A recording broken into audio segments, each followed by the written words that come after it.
Alright, greetings and welcome to another edition of Black Talk Radio, where black media matters and black life definitely matters. Today is Monday, Memorial Day. It's May 28th, 2018. So today's video, as you can see from the title, it's about the white nationalist protests outside a Tennessee church. What's funny is this article is listed under the title Christianity. Let's see how the two are tied together. Anyways, in Maryville, Tennessee, 9 white nationalists gathered outside a Tennessee church to protest a talk by the author of a book about white supremacy. The Knoxville News Sentinel reports the group stood outside First United Methodist Church in Maryville on Sunday evening. They held aloft a Confederate flag and a, quote, white pride worldwide flag. I've never heard of that flag before. The white pride worldwide flag. That's very interesting. Anyways, meanwhile, inside the church members listened to a presentation by a David Billings. He's the author of a book called Deep Denial: The Presence of White Supremacy in United States History and Life. Now, I'm going to stop there for a minute because I thought that was quite interesting. So I said, self, let's look this up and see exactly what this book is about. Because if the white supremacists are outside this church and they're protesting it, they don't like it, this is something I might want to look into because I enjoy things that they don't like. Anyway, so let's take a look at the book and see what we're talking about here. So, family, here is the actual book called Deep Denial: The Persistence of White Supremacy in United States History and Life. So if I misquoted that originally, my apology. This is exactly what the book I'm talking about. So just understand that the author of this book was at this church, this First United Methodist Church, where the white supremacists gathered and protested at. Well, anyways, Catherine Nance, the senior pastor at First United Methodist, says protesters showed up after the presentation began and people inside were largely unaware of their presence. So basically, the white nationalists outside the church, the people inside, they had no idea the trash that was lurking outside the doors. Anyways, Nance says the protesters were demonstrating peacefully and that no one felt threatened because of their presence. She says Maryville police were called and officers monitored the situation. Wow. Well, just like on every other book, on the back of the book there is a little bit more information on this book. So let's go into that. So mind you, I showed you the cover of that book, and I just want you to know that the author of this book, David Billings, he is a white man. If you didn't recognize that, yes, he is a white man. But anyways, I just wanted to expose this because I thought it was quite funny that the white nationalists had their little protest, and since they're protesting something, I wanted to know exactly what it was, only to find out that they're protesting the author of a book about white supremacy. So let's continue. On the back of the book, it says, it's listed under history/racial justice. It says, why is racism still with us? Question mark. What lessons does the civil rights movement have for today? Question mark. In Deep Denial, David Billings reveals the evolution of white supremacy from colonial Virginia to our own times. Drawing on a variety of sources, Billings pays special attention to the civil rights movement and how it eventually devolved from a vibrant community-led issue-based movement to a bureaucratic, government-sponsored, needs-based, non-profit industry that remains with us today. Deep Denial explores the normalizing of racial superiority in a society that permits white people to be individuals while people of color are collectively held as outsiders.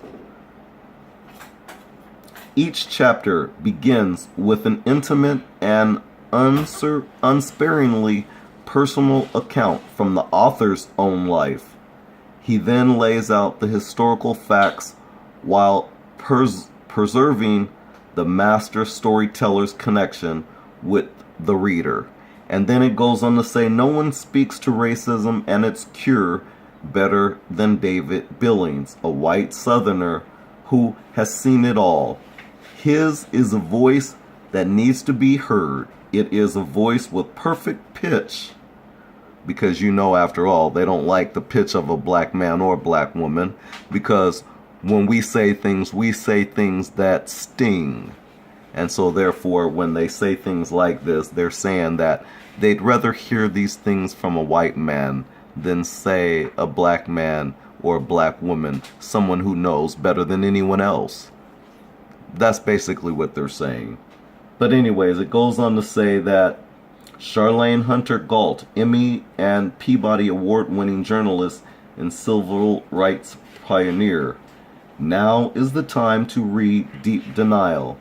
This is a national story that we all must learn if we're ever going to heal our racial wounds. It says, clearly articulated, well-researched, and substantive. Deep Denial untangles the cobwebs of ignorance about white supremacy. And then lastly, it says, Deep Denial helps people understand what is at stake. Nobody does history like David Billings. Well, I just want to backtrack on a little bit of some things that he said earlier. This false narrative that no one speaks about racism or some of the cures better than David Billings, a white Southerner, I think that's just propaganda to possibly sell his book. Black people have been saying these things for the longest. Not only that, we have authors like, say, Dr. Francis Cress Welsing, who wrote about white supremacy in the book, The ISIS Papers, The Keys to the Colors. There's another book that I read that did a comprehensive study about white supremacy. And what this book did is it covered the white supremacy both in America and also in South Africa. It was a very extensive study, and I read that book. And the author's name is something Fredrickson. My apology that I don't have it right now. Some of my books have been misplaced and stolen. So I apologize, I don't have the name of that one, but I do know the author's name was Fredrickson. I'm charging up my other tablet so I can get that information off of there. But nonetheless, there are plenty other black authors who have written about white supremacy. And so we're well aware of it. We don't need to really learn about it in Deep Denial. I think Deep Denial is more a book geared towards white people. Maybe that's why the white nationalists were protesting outside the Tennessee church, because after all, they don't want white people to wake up to the truth of their bullshit. Their false narratives and false lies, their statistics that they like to shell out that are totally based on just made up information. Even the law enforcement said themselves that the numbers are not true to facts because they never were consistent or had any type of plan as to how they were capturing this information, how they were capturing the data. So there's so many irregularities regarding statistics, but white people don't want to hear it. They're just on the "'cause I'm white and I say so" mode. and then we have a lot of black people who just go right along with it. As a matter of fact, black people would rather go along with them than to go with someone, say, that looks like themselves. We have problems. Anyways, family, it was this book, Deep Denial. Yep, for the white supremacists out there, I hope that you are hating this information right here, but I would suggest for a lot of white people and black people too, if you're interested in learning what this man has to say about what things that we already know. But Deep Denial, the persistence of white supremacy in the United States history and life, by David Billings. And here is the ISB number in case you're interested in ordering it. So friends and fans out there, thanks a lot for listening to Black Talk Radio, where black media matters and black life certainly matters. We're going to share information with you every chance we get to spread information that is going to be helpful and conducive for you. Thanks again for paying attention and watching. Peace and love. We'll talk to you in another video. Take care.